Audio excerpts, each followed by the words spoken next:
Un enregistrement fuite. Des insultes fusent. Le président américain se fait traiter de traître par ses propres alliés.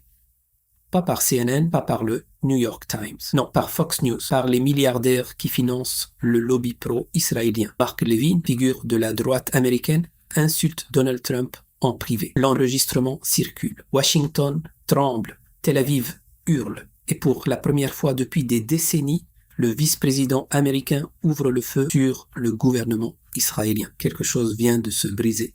L'annonce de l'accord entre Washington et Téhéran sur le programme nucléaire iranien a provoqué une réaction sans précédent en Israël. Selon les médias arabes qui suivent cette crise avec attention, Benjamin Netanyahou a été, selon l'expression utilisée, jeté sous le bus par Donald Trump. La colère est palpable à tous les niveaux. Politique, médiatique, partisan. CNN rapporte que le premier ministre israélien mobilise ses relais américains pour torpiller l'accord. La chaîne cite nommément Fox News et le présentateur Mark Levin comme bras armés de cette offensive. Et effectivement, un enregistrement audio a fuité. On y entend Levin insulter Trump.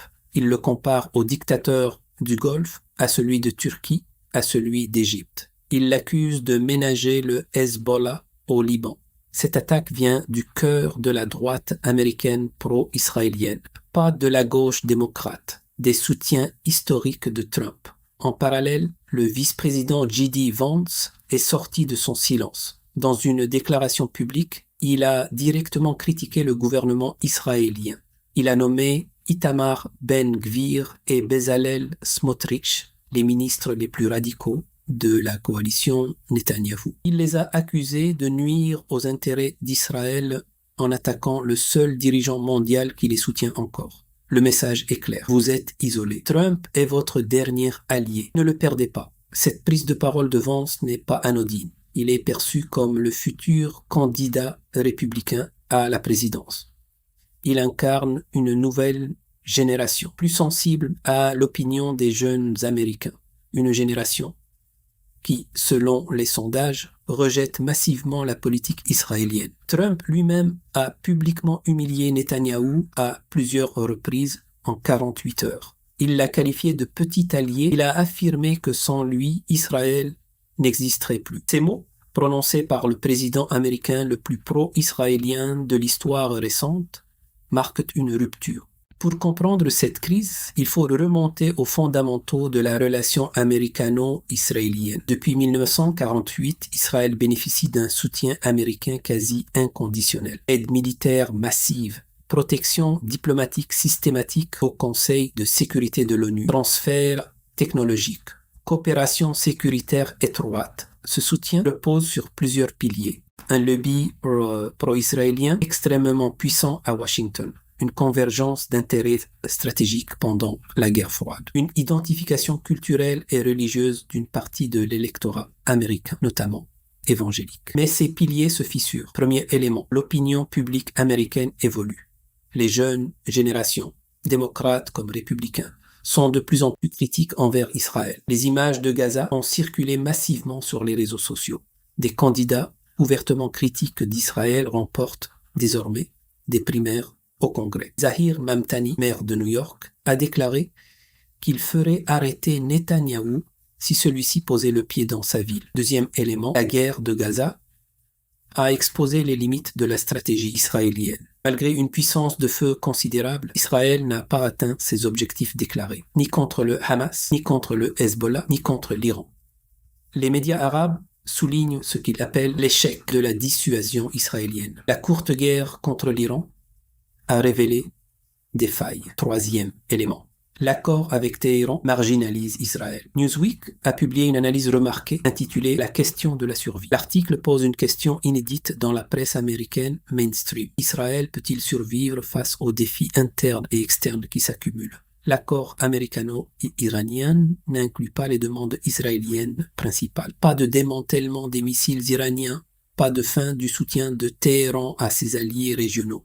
Pas d'élimination totale du programme nucléaire. Israël se retrouve spectateur d'un arrangement qui concerne directement sa sécurité. Quatrième élément, la radicalisation du gouvernement Netanyahou. L'inclusion de ministres d'extrême droite comme Ben-Gvir et Smotrich a isolé Israël diplomatiquement. Même des alliés traditionnels européens prennent leur distance. Cette radicalisation complique la tâche des défenseurs d'Israël aux États-Unis. Ce qui se joue dépasse la simple querelle entre dirigeants. Nous assistons à une recomposition structurelle des rapports de force. Premier axe d'analyse. La fin du consensus bipartisan américain sur Israël. Pendant des décennies, le soutien à Israël était l'un des rares sujets d'accord entre démocrates et républicains. Ce consensus s'effrite des deux côtés. À gauche, une nouvelle génération de parlementaires, incarnée par Alexandria Ocasio-Cortez ou Rashida Tlaib, refuse le soutien inconditionnel. À droite, le mouvement America First de Trump privilégie les intérêts américains stricto sensu. J.D. Vance incarne cette évolution. Son intervention contre le gouvernement israélien n'est pas un accident. Elle reflète un calcul politique. Les jeunes électeurs républicains sont moins attachés à Israël que leurs aînés. Vance prépare sa future candidature présidentielle. Il ne peut pas ignorer cette réalité démographique. Deuxième axe, la dépendance israélienne mise à nu. Trump a dit tout haut ce que les stratèges savaient. Sans le soutien américain, Israël ne pourrait pas maintenir sa posture régionale actuelle. Les guerres récentes l'ont démontré. Face aux missiles iraniens, Israël a eu besoin de l'aide américaine pour sa défense. Face au Hezbollah, la victoire militaire décisive n'est pas venue. Cette dépendance donne un levier à Washington. Un levier que Trump utilise désormais ouvertement. Troisième axe, la stratégie israélienne de la victimisation et de l'intimidation atteint ses limites. Les médias arabes utilisent des termes précis pour décrire cette stratégie. La victimisation permanente, rappelant les souffrances passées pour justifier les actions présentes. Et l'intimidation, utilisant cette victimisation pour imposer ses vues sans opposition. Cette stratégie fonctionnait quand les médias traditionnels contrôlaient le récit. Elle fonctionne moins à l'ère des réseaux sociaux. Les images de Gaza ont circulé sans filtre. La narrative israélienne est contestée dans l'espace public occidental. Quatrième axe, les implications régionales. Si la garantie américaine devient conditionnelle, l'équation sécuritaire israélienne change. Les adversaires régionaux d'Israël observent cette fissure avec attention. L'Iran, le Hezbollah, les mouvements palestiniens peuvent calculer différemment. Cela ne signifie pas la fin d'Israël, mais cela signifie la fin d'une certaine impunité stratégique. Cinquième axe, le rôle des médias et du lobby. L'attaque de Mark Levin contre Trump illustre un paradoxe. Le lobby pro-israélien est puissant, mais il ne contrôle pas un président imprévisible comme Trump. L'utilisation des dossiers compromettants, les pressions médiatiques, les menaces de retrait de soutien, ces outils traditionnels semblent moins efficaces. Trump a déjà survécu à des scandales qui auraient coulé d'autres politiciens. Cette résilience limite le pouvoir de pression du lobby. Certains analystes évoquent même la possibilité que les dossiers Epstein soient utilisés comme levier. D'autres mentionnent la santé de Trump comme angle d'attaque potentiel. Cette spéculation montre le niveau de tension atteint. Que ne disent pas les médias français sur cette crise? Premièrement, ils minimisent la profondeur de la rupture. La presse française présente généralement les tensions Trump-Netanyahou comme des désaccords tactiques entre alliés. Les médias arabes y voient autre chose. Un moment potentiellement historique. Foreign Policy parle d'un séisme dans la relation américano-israélienne.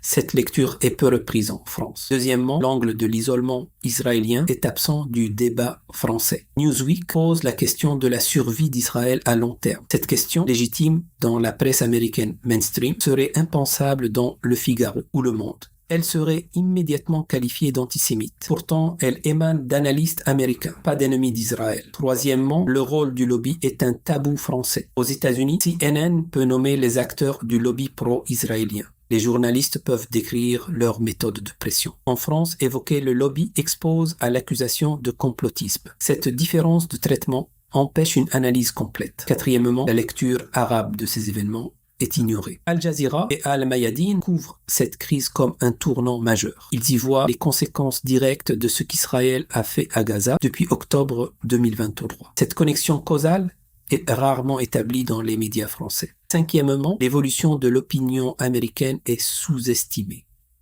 Les médias français continuent de présenter le soutien américain à Israël comme acquis.